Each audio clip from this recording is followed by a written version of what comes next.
ഞാനൊരു രാജ്യത്തിലാണ്. சொல்லுங்க, நான் ஒரு ராஜ்யத்தில் എന്റെ இருக்கிறேன். രാജ്യത്തിന്റെ പ്രത്യേകത, என்னுடைய ராஜ்யத்தினுடைய ஒரு എന്റെ விசேஷம், രാജാവിന്റെ പ്രത്യേകത, என்னுடைய ராஜாவினுடைய ஸ்பெஷாலிட்டி, ലോക ആരംഭത്തിന് മുന്നമേ ഉള്ള രാജാവും ஓ உலக தோற்றத்துக்கு முன்பதாகவே இருக்கிற ராஜா, അവസാനമില്ലാത്ത രാജാവും ஓ അത്രേ. முடிவில்லாத അനാദിயான ஒரு ராஜா. എന്റെ രാജ്യത്തിന്റെ പ്രത്യേകത, என்னுடைய ராஜ்யத்தின் ஒரு விசேஷ குணம், അവസാനമില്ലാത്ത രാജ്യം അത്രേ. ആമേൻ. சொல்லுங்க, இது முடிவில்லாத ராஜ்யம். ഹല്ലേലൂയ. ഹല്ലേലൂയ. ഇത് കേൾക്കുമ്പോൾ ഇതിനോടൊന്ന് പ്രതികരിക്കാൻ, സെലിബ്രേറ്റ് ചെയ്യുവാൻ എത്ര പേർക്ക് സാധിക്കുന്നു? ഇത് കേൾക്കുമ്പോൾ ആമേൻ ഇതൊന്ന് സെലിബ്രേറ്റ് பண்ண എത്ര പേർക്ക് முடியும்? അടുത്തിരിക്കുന്ന ആൾക്കൊന്ന് കൈ കൊടുത്തിട്ട് പറഞ്ഞേ, നിന്റെ രാജ്യത്തിന് അവസാനമില്ല. பக்கத்துங்களை பார்த்து கை கொடுத்து சொல்லுங்க, உன்னுடைய ராஜ்யத்துக்கு முடிவிராது. നിന്റെ രാജാവിന്റെ വാഴ്ചയ്ക്ക് അവസാനമില്ല. உன்னுடைய ராஜாவினுடைய ஆளுகைக்கு ആമേൻ അത് முடிவில்லை. അങ്ങനെയാണെങ്കിൽ അവന്റെ രാജ്യത്തിലുള്ള നിങ്ങൾക്ക് ഒരിക്കലും ഒരു എൻഡില്ല, ഒരു അവസാനമില്ല. அப்படி என்று சொன்னால் அந்த ராஜ்யத்தில் இருக்கிற உனக்கும் முடிவே இல்லை. ഹല്ലേലൂയ. ഹല്ലേലൂയ. ആമേൻ.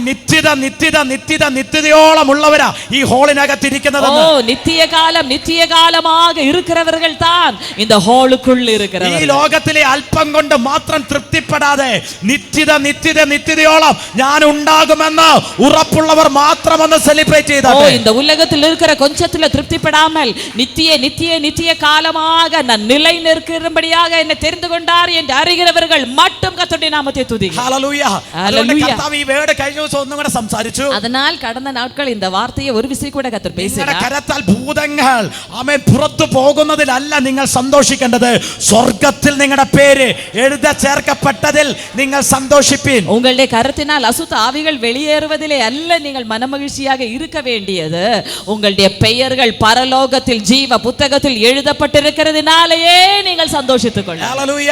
ഹല്ലേലൂയ. കാരണം അവിടെ പേര് എഴുതപ്പെട്ടിട്ടുണ്ടെങ്കിൽ ഭൂതം പുറത്തു പോകുന്നതും രോഗികൾ സൗഖ്യമാകുന്നതും മരിച്ചവർ ഉയർത്തെഴുന്നേൽക്കുന്നതുമെല്ലാം സർവ്വസാധാരണമായി തന്നെ നടക്കും. ஏனென்றால் அங்கே பரலோகத்தில் உங்களுடைய பெயர் எழுதப்பட்டிருக்கிறது என்று சொன்னால் இங்கே அசுத்தாவி வெளியேறுவது, நோயாளிகள் சுகமாவது, மரித்தவர்கள் உயிரோடு எழும்புவது, இதெல்லாம் உங்களுடைய வாழ்க்கையில സർവ്വസാധാരണമാகவே നടക്കും. അതുകൊണ്ട് ഭൂതം പുറത്തു പോകുന്നതിൽ നിങ്ങൾ അധികം കോൺസെൻട്രേറ്റ് ചെയ്യണ്ട. அதனால அசுத்தாவி வெளியேறுவதில் அதிகமா கவனத்தை செலுத்த வேண்டாம். രോഗികൾ സൗഖ്യമാകുന്നതിൽ വലിയ വിഷയമായി നിങ്ങൾ കാണുന്നത്. ஆமென். நோயாளிகள் சுகமாவது பெரிய விஷயமாக நீங்க எண்ண வேண்டாம். അതിലല്ല സന്തോഷിക്കേണ്ടത്, அதிலெல்லாம் மனமகிழ்ச்சியாய் இருக்க வேண்டியது. അവിടെ പേരെഴുതി ചേർക്കപ്പെട്ടതിൽ, ஓ பரலோகத்தில் ஜீவ புத்தகத்தில் பெயர் எழுதப்பட்டது, പേര് എഴുതി ചേർക്കപ്പെട്ടതിൽ. பரலோகத்தில் உங்களுடைய பெயர் எழுதப்பட்டிருப்பதினால். കാരണം ഇവിടെ എഴുതപ്പെട്ടിട്ടുള്ള പേരുകൾക്കെല്ലാം ഒരു എക്സ്പയറി ഡേറ്റ് ഉണ്ട്. ஏனென்றால் இங்க எழுதப்பட்ட எல்லா பெயருக்குமே ஒரு ஒரு ஒரு எக்ஸ்பைரி டேட் இருக்குது. ആമേൻ. നിങ്ങളുടെ പാസ്പോർട്ടിനകത്ത്, നിങ്ങളുടെ പാസ്ബുക്കിനകത്ത്, നിങ്ങളുടെ ആധാർ കാർഡിനകത്തെല്ലാം നിങ്ങളുടെ പേരുണ്ട്.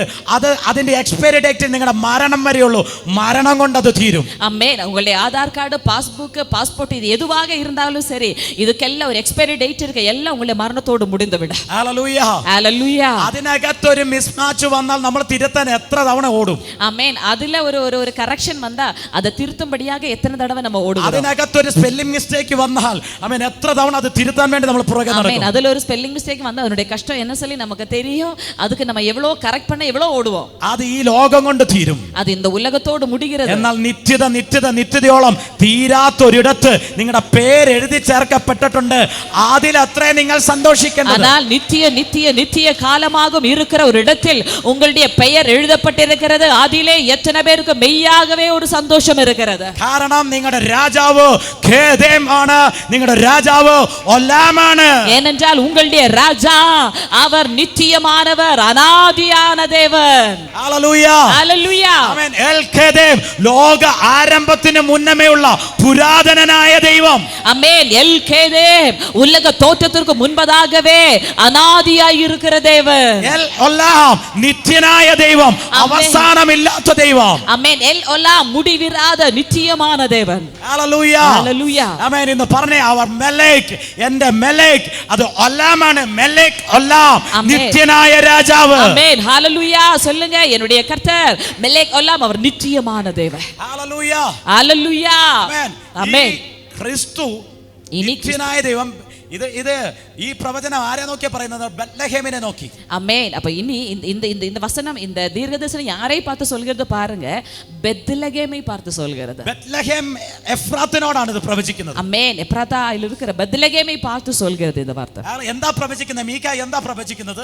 அமேன். மீகா என்ன தீர்க்கதரிசனமாக சொல்கிறார்? യഹൂദാ സഹസ്രങ്ങളിൽ നീ ചെറുതായിരുന്നാലും, அமேன், நீ யூதயாவில் உள்ள ஆயிரங்களுக்குள்ளே சிறியதாயிருந்தாலும் ഇസ്രായേലിന് അധിപതിയായവൻ, இஸ்ரவேலை ஆள போகிறவர் എനിക്ക് നിന്നിൽ നിന്ന് ഉത്ഭവിക്കും. ஓ எனக்கு உன்னிடத்திலிருந்து ഞാൻ புறப்பட்டேன். പ്രവചിക്കുക, அமேன். நான் உங்களை பார்த்து നീ എത്ര ചെറിയവനായിരുന്നാലും, நீ എவ்வளவு നീ சிறியவனாயிருந்தாலும், എത്ര நீ ചെറിയവനായിരുന്നാലും, எவ்வளவு നീ சிறியவனாயிருந்தாலும், എത്ര ചെറിയവനായിരുന്നാലും, நீ எத்தனை നീ சிறியவனாயிருந்தாலும், എത്ര ചെറിയവനായിരുന്നാലും, எத்தனை പ്രാപിക്കേണ്ടവർ சிறியவனாயிருந்தாலும், അതിനെ പ്രാപിച്ചോ. നീ എത്ര ചെറിയവനായിരുന്നാലും பெற்றுக்கொள்ள வேண்டியவர்கள் பெற்றுக்கொள்ளுங்க. நீ எவ்வளவு சிறியவனாயிருந்தாலும், ലോകത്തിന് അധിപതിയായിരിക്കേണ്ടവൻ, ஆமென், உலகத்தை ஆள வேண்டியவர், രാജ്യത്തിന് അധിപതിയായിരിക്കേണ്ടവൻ, ராஜ்யத்துக்கு அதிபதியாயிருக்க അവൻ வேண்டியவர், നിന്നിൽ നിന്ന് തന്നെ ഉത്ഭവിക്കും. அவர் உன்னிடத்தில் இருந்தே புறப்படுவார். ഹല്ലേലൂയ. ஹalleluya. അവൻ ബത്ലഹേം എന്ന വാക്ക് பெத்லகேம் എന്നതാണ് വാർத்தை. എബ്രായ പദത്തിൽ നിന്ന്, രണ്ട് പദത്തിൽ നിന്നുണ്ടായ വാക്കുകളാണ്. ആമേൻ. എബ്രായ മൊഴിയിൽ രണ്ട് വാർത്തയിൽ നിന്ന് എടുക്കപ്പെട്ടതാണ് ഒരു ഇടപ്പെയർ. ഹല്ലേലൂയ. ഹല്ലേലൂയ. ആമേൻ. അത് രണ്ട് പദത്തിൽ നിന്ന് അത് ഉണ്ടായിരിക്കുന്നത്. അത് இரண்டு വാർത്തയിൽ നിന്ന് എടുക്കപ്പെട്ടിരിക്കുന്നത്. ഒന്ന് ബയത്ത്, രണ്ട് ലഖേം. ആമേൻ. ഒന്ന് ബയത്ത്, രണ്ടാമത് ലഖേം. ഹല്ലേലൂയ. എല്ലാവരും പറഞ്ഞ ബയത്ത്. சொல்லுங்க ബയത്ത്. ബയത്ത്. சொல்லுங்க ബയത്ത്. ആമേൻ. രണ്ട് ലഖേം. சொல்லுங்க ലഖേം.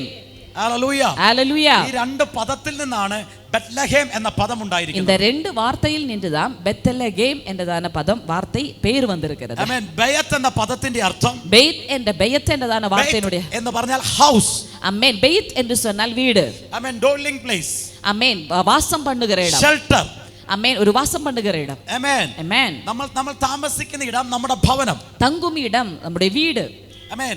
ലഖേം എന്ന പദത്തിന്റെ അർത്ഥം, ലഖേം എന്നതാണ് വാർത്തയിനുடைய അർത്ഥം. ബ്രെഡ്, ഫുഡ്, ഗ്രെയിൻ എന്ന് വെച്ചാൽ അപ്പം എന്നാണ് ആ പദത്തിന്റെ അർത്ഥം. ആമേൻ. അപ്പം, ഉണവ്, സാപ്പാട്. ഹല്ലേലൂയ. ഹല്ലേലൂയ. അപ്പൊ ബയത്ത് എന്ന് പറഞ്ഞാൽ ഹൗസ്. ആമേൻ. അപ്പൊ പാരുங்க, ബെയ്ത്ത് എന്ന് சொன்னால் വീട്. ആമേൻ. നിങ്ങളുടെ വീടിന് എബ്രായ ഭാഷയിൽ പറയുന്നത് ബയത്ത് എന്നാണ്. ഉങ്ക വീട്ടുക്ക് എബ്രായ മൊഴിയിൽ சொல்வது ബെയ്ത്ത്. നിങ്ങൾ പറയുന്ന സാപ്പാടിന് എബ്രായ ഭാഷയിൽ പറയുന്നത് ലഖേം എന്നാണ്. நீங்க പറയുന്നത് ലഖേം എന്നാണ്. உங்க அப்பத்துக்கு എബ്രായ മൊഴിയിൽ சொல்வது ലഖേം. കാരണം ഇന്ന് വന്നോണ്ടുള്ള ഗുണം എന്താ? രണ്ട് വാക്ക് പഠിച്ചില്ലേ? ஆமென். இன்னைக்கு வந்ததால ரெண்டு எபிரேய வார்த்தையை கற்றுக்கொண்டீங்க. ഹല്ലേലൂയ. ஆமென். വീടിന് പറയുന്നത് ബയത്ത്. சொல்லுங்க, வீட்டுக்கு சொல்வது ബെയ്ത്ത്. അപ്പത്തിന് പറയുന്നത് ലഖേം. அப்பத்துக்கு சொல்வது ലഖേം. ഹല്ലേലൂയ. ആമേൻ. ആമേൻ. അപ്പം ബയത്ത് ലഖേം എന്ന ഒറ്റ വാക്കിനകത്ത് പറയുന്നത്, அப்ப பெத் லெகேம் என்றதான ഒറ്റ വാർത്തയ്ക്ക് അർത്ഥം ഹൗസ് ഓഫ് ബ്രെഡ്. ആമേൻ. അപ്പത്തിനുடைய വീട്. അപ്പത്തിന്റെ ഭവനം. അപ്പത്തിനുடைய വീട്. അപ്പൊ ബത്ലഹേം എന്ന പദത്തിന്റെ അർത്ഥം, அப்ப பெத்லகேம் என்றதான வார்த்தை പേരിനർത്ഥം ബത്ലഹേം അപ്പത്തിന്റെ ഭവനം. அப்ப பெத்லகேம் അപ്പത്തിനുடைய വീട്. ഹല്ലേലൂയ. ഹല്ലേലൂയ. ആമേൻ. ഈ ബത്ലഹേം എന്ന പദത്തിന്റെ അർത്ഥം അപ്പത്തിന്റെ ഭവനം എന്നാ. ആമേൻ. அப்ப இந்த பெத்லகேம் என்றதான വാർത്തയിനുடைய അർത്ഥം അപ്പത്തിനുடைய വീട്. പക്ഷേ പഴയ നിയമത്തിൽ നമ്മൾ പല സ്ഥലങ്ങളിൽ നോക്കിയാലും, ஆனால் பழைய ஏற்பாட்டில் நம்ம பல இடத்திலே பார்த்தாலும், ഉദാഹരണത്തിനകത്ത് റൂത്തിന്റെ പുസ്തകം നിങ്ങൾ നോക്കിയാൽ, உதாரணமாக ரூத்தினுடைய புத்தகத்தில் நம்ம பார்த்தோம் என்று சொன்னால், റൂത്തിന്റെ പുസ്തകത്തിനകത്ത് നമുക്ക് കാണുവാൻ സാധിക്കും, ரூத்தினுடைய புத்தகத்தில் நம்ம பார்க்கிறோம், അവിടെ ന്യായാധിപന്മാർ ന്യായപാലനം ചെയ്തുകൊണ്ടിരിക്കുന്ന സമയത്ത്, ആമേൻ, ന്യായാധിപതികൾ ന്യായം വിസാരിച്ചു വരുகிற அந்த നാட்களிൽ ബത്ലഹേമിൽ വലിയൊരു ക്ഷാമമുണ്ടായി. ബെത്ലഹേമിലെ പെരുതാന ഒരു പഞ്ചം ഉണ്ടായിട്ട്. ഹല്ലേലൂയ. ഹല്ലേലൂയ. ഈ ബത്ലഹേമിൽ ക്ഷാമമുണ്ടായ സമയത്ത് അവിടുന്ന് നവോമി അവരുടെ കുടുംബം മോവാബ് ദേശത്തേക്ക് പ്രയാണം ചെയ്തു. இப்படி பெத்லகேமிலே ஒரு பஞ்சம் வந்த நாட்களில் நவோமி அவருடைய குடும்பம் எல்லாம் சேர்ந்து மோவாபு தேசத்துக்கு பிரயாணம் பண்ணதை நம்ம பார்க்கிறோம். ഏകദേശം 10 ദിവസത്തോളം യാത്രയുണ്ട് ബത്ലഹേമിൽ നിന്ന് മോവാബ് ദേശത്തിലേക്ക്. ആമേൻ. ഏകദേശം 10 നാட்கள் പ്രയാണം இருக்கிறது பெத்லகேமில் இருந்து மோவாபு தேசத்துக்கு வர 70 മൈൽ ഏതാണ്ടാണ് അതിന്റെ ദൂരം. 70 മൈൽ ദൂരം இருக்கிறது. ഇവർ ഇത്രയും ദൂരം യാത്ര ചെയ്ത് ബത്ലഹേമിൽ നിന്ന് മോവാബ് ദേശത്തിലേക്ക് യാത്ര ചെയ്തു. இவர்கள் இவ்வளவாக பிரயாணம் பண்ணி பெத்லகேமில் இருந்து மோவாபு தேசத்துக்கு போகிறாங்க. ഹല്ലേലൂയ. ഹല്ലേലൂയ. എല്ലാവരും കരമുയർത്തി ഒന്ന് സ്തോത്രം ചെയ്താട്ടെ. എല്ലാവരും കരങ്ങളെ ഉയർത്തി സ്തോത്രം பண்ணுங்க. അടുത്തിരിക്കുന്ന ആൾക്കിന്റെ ദേഹത്ത് ശക്തമായിട്ട് അടിച്ചിട്ടെന്ന് പറഞ്ഞേ, അപ്പത്തിന്റെ ഭവനം എന്ന് പറഞ്ഞേ. ആമേൻ. പക്കത്തിൽ பார்த்து நல்ல ஒரு தட்டு தட்டிட்டு சொல்லுங்க, அப்பத்தினுடைய வீடு. ഹല്ലേലൂയ. ആമേൻ. അപ്പം പേരെന്താ? அப்ப பேர் என்னது?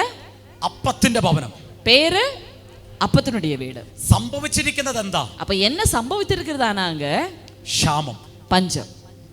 അപ്പൊ പേര് അപ്പത്തിന്റെ ഭവനമെന്ന പേര് അപ്പത്തിനുடைய വീട് സംഭവിച്ചിരിക്കുന്നത് വലിയൊരു ക്ഷാമമാണ്. ஆனால் நிகழ்ந்து இருக்கிறது பெரிய ஒரு பஞ்சம். അപ്പം പേരിന് നേരെ ഓപ്പോസിറ്റ് ആയിട്ടുള്ള അനുഭവം അവിടെ அப்ப സംഭവിച്ചുകൊണ്ടിരിക്കുന്നു. பெயருக்கு நேர விரோதமா இருக்கிற ஒரு அனுபவம் தான் அங்க நடந்திருக்குது. പേര് ചോദിച്ചാൽ ഭയങ്കര ഗ്രാൻഡ് നെയിം ആണ്. പേര് ചോദിച്ചാൽ പറയും ഞാൻ ബേത്ലഹേം എന്ന് പറയും. அமேன். உன் பேர் என்ன அப்படின்னு கேட்டா பேர் பயங்கர கிராண்டா இருக்கு நான் சொல்வேன் பெத்லகேம். ഹല്ലേലൂയ. Hallelujah. അവസ്ഥ എന്താന്ന് ചോദിച്ചാൽ കഞ്ഞി കുടിക്കാൻ വകയില്ലെന്ന് പറയും. ஆனா சூழ்நிலை இல்லைன்னு கேட்டா கஞ்சிக்கு கூட வழி இல்ல, பஞ்சம். ഹല്ലേലൂയ. ஹalleluya. ആമേൻ. വിശപ്പാണ് അവിടെ. அமேன். அங்க பட்டினி பஞ்சம். ഹല്ലേലൂയ. ஹalleluya. അവിടെ ദാഹവും വിശപ്പിനാലും അവർ ഭാരപ്പെടുകയാണ്. தாகத்தோடும் പസിയോടും കൂടെ അവர்கள் അമേൻ ഭാരപ്പെടുகிறார்கள். ഇതുപോലെ പലരുടെയും ജീവിതം നോക്കിയാൽ നിങ്ങളുടെ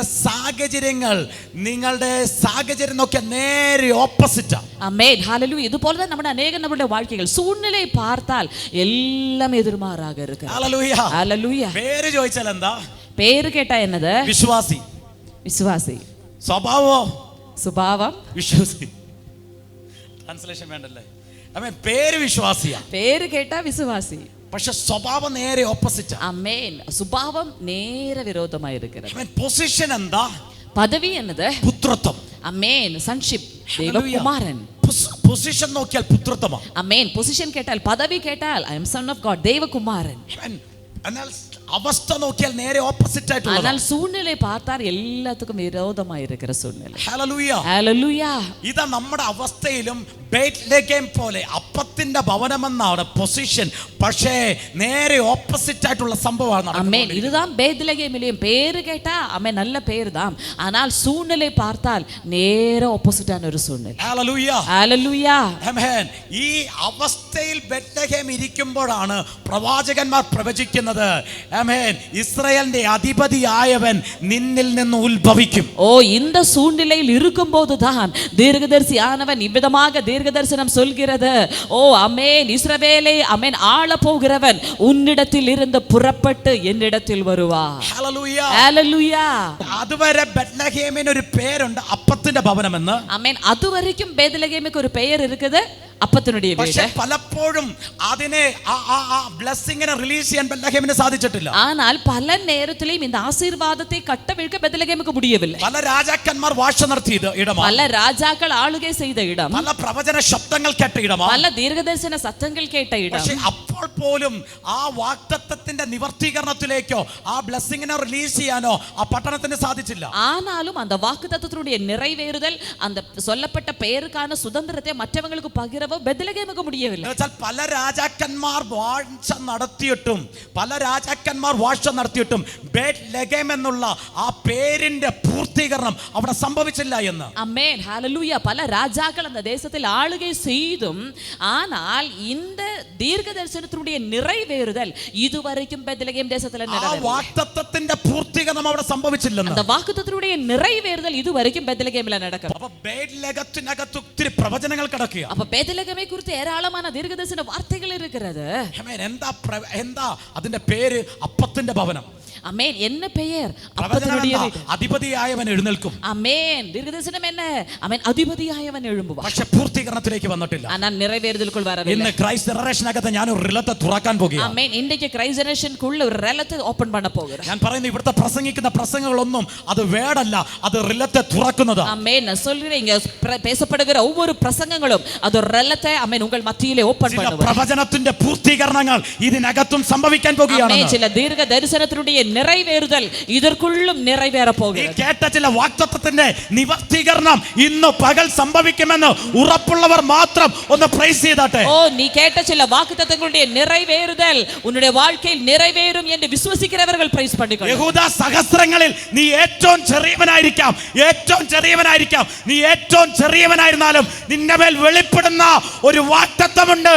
അമേൻ. യൂദയ ദേശങ്ങളിൽ ആയിരങ്ങളിൽ നീ മിகவும் சிறியவனாக இருக்கலாம், ஆனால் உண்மையில் இருக்கிற சில வாக்குத்தத்தங்கள் இருக்கிறது. ഹല്ലേലൂയ.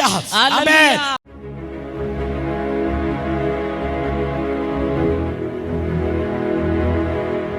നമ്മുടെ കർത്താവായ യേശുക്രിസ്തുവിന്റെ നാമത്തിൽ എല്ലാവർക്കും ഒരിക്കൽ കൂടെ സ്നേഹവന്ദനം. മർക്കോസിന്റെ സുവിശേഷം 16-ാം അധ്യായം അതിന്റെ 20-ാമത്തെ വചനം നമ്മോട് ഇങ്ങനെ പറയുകയാണ്: കർത്താവ് അവരോട് കൂടെ പ്രവർത്തിച്ചും അവരാൽ നടന്ന അടയാളങ്ങളാൽ വചനത്തെ ഉറപ്പിച്ചും പോന്നു എന്ന്.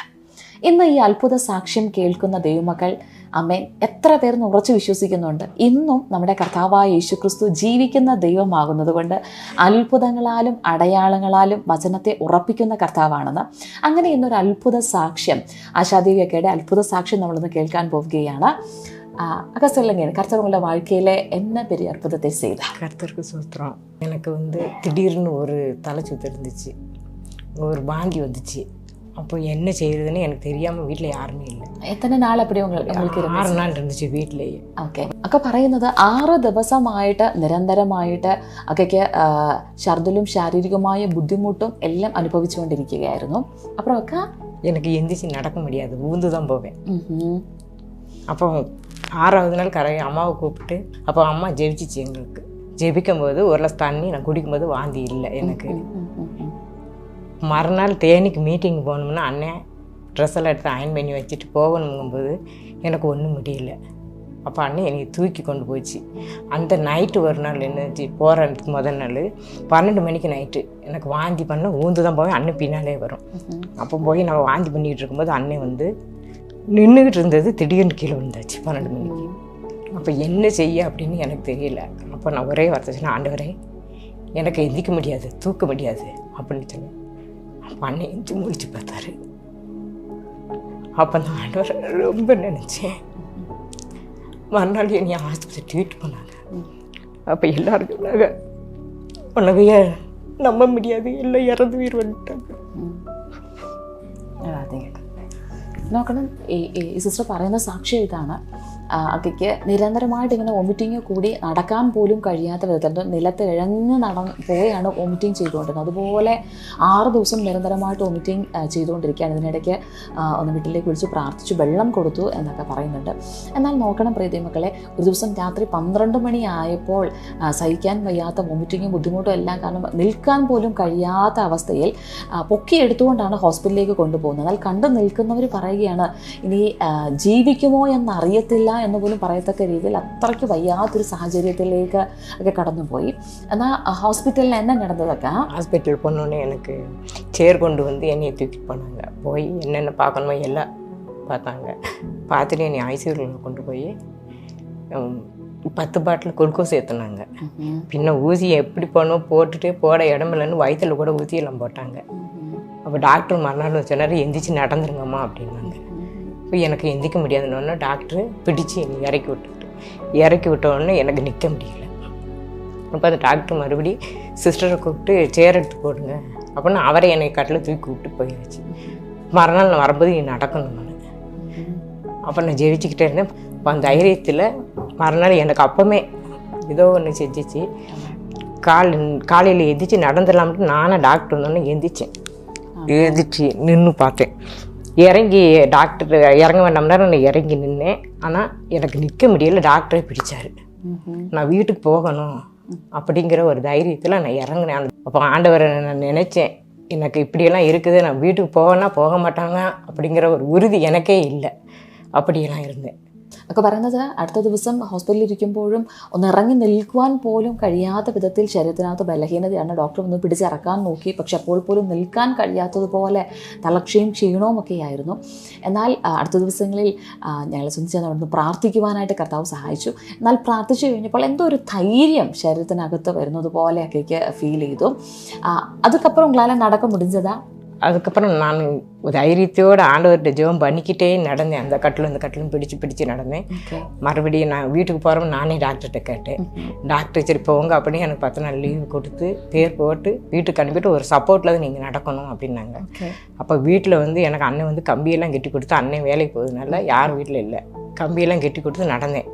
பையா நடந்தால் ஏதோ ஒரு சப்போர்ட்டில் பிடிச்சி ஒரு தடவை தான் போக முடியும். மறுபடியும் எனக்கு திருப்பி இங்கிட்டு வர முடியாது.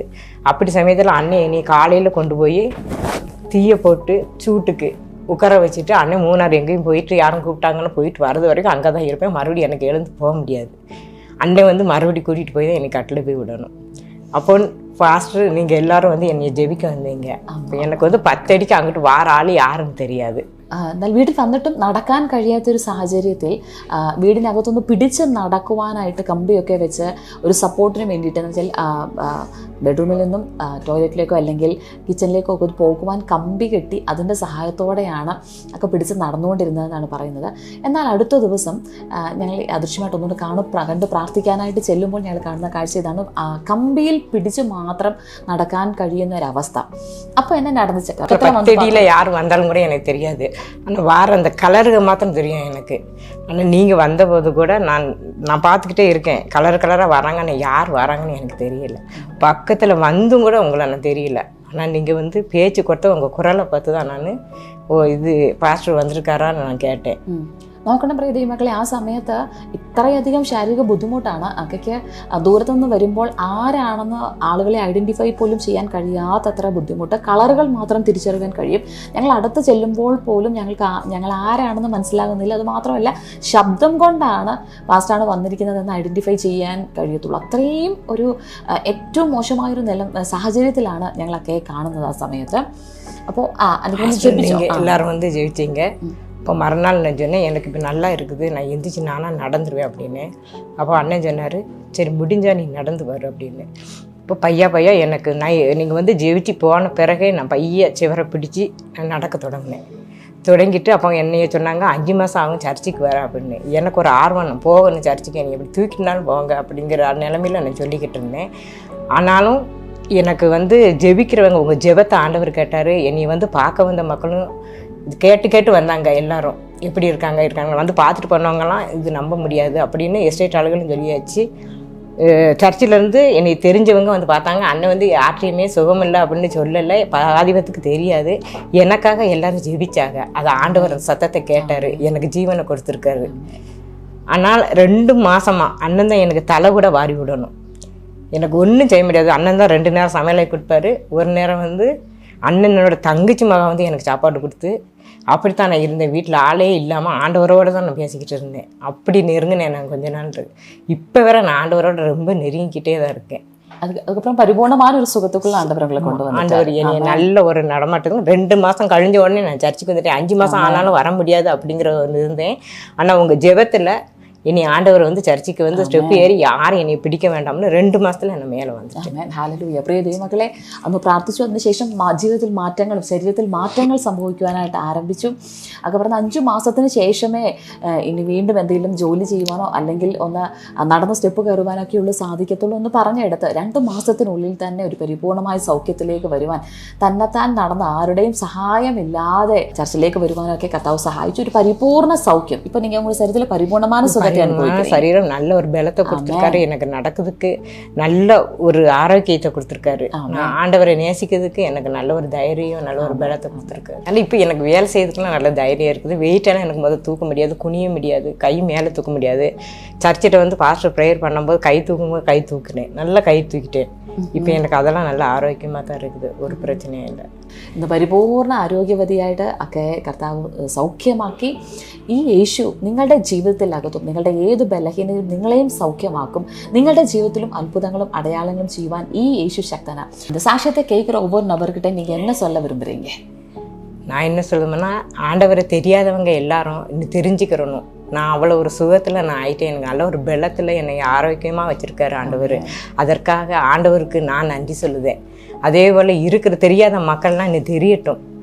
நான் என்ன மாதிரியே எல்லா மக்களும் தெரிஞ்சு இவங்களை சுகமாக்குனது போல் எங்களையும் சுகமில்லாதவரும் சுகமாக்குவார் என்று தெரிஞ்சு வரணும்.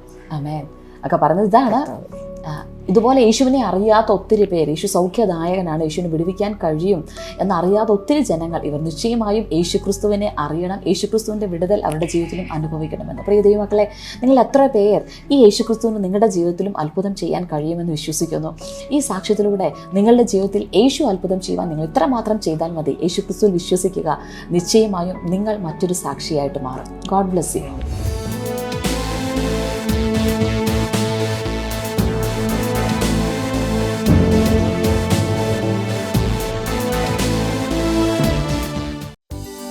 நம்முடைய ஞாயிற்றுக்கிழமை ஆராதனை காலை 10 மணி அளவில் கில்கால் ஹால், போஸ்ட் ஆபீஸ் எதிரி, மூனார்.